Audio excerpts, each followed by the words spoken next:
Përshëndetje. Në janar 2025, Kryeministri Edi Rama zhvilloi një konferencë për shtyp me rastin e hapjes rezidencës artistike Vila 31, ku deklarua publikisht se rinovimi i kësaj godine ishte kryer nga një studio ndërkombëtare arkitekturore.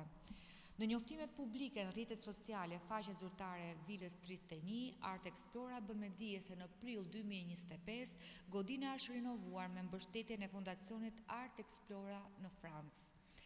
Restaurimi i Vilës 31 është prezantuar si një punë e kryer nga studio arkitekturore Nim Architects, por dokumentat zyrtare tregojnë një histori tjetër.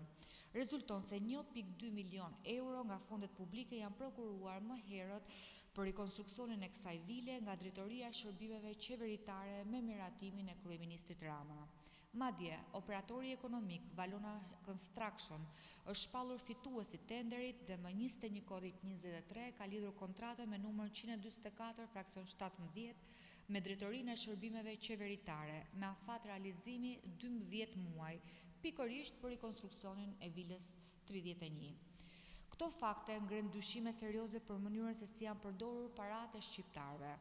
Nëse rinovimi i kësaj godine është kryer nga studio huaj me mbështetjen e një fondacioni ndërkombëtar, atëherë kryeministri ka detyrim të sqarojë publikisht: 1. Çfarë punimesh ka kryer konkretisht Valona Construction? Ku kanë përfunduar 1.2 milion euro nga paratë e taksapaguesve shqiptar?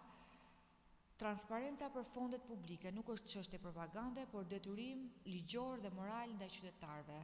Çdo mospërputhje mes deklarimeve publike dhe dokumentave zyrtare kërkon sqarim të menjëhershëm dhe të plotë, sepse shqiptarët nuk mund trajtohen si spektatorë të propagandës së qeverisë ndërsa miliona euro nga taksat e tyre mbeten pa përgjigje. Faleminderit.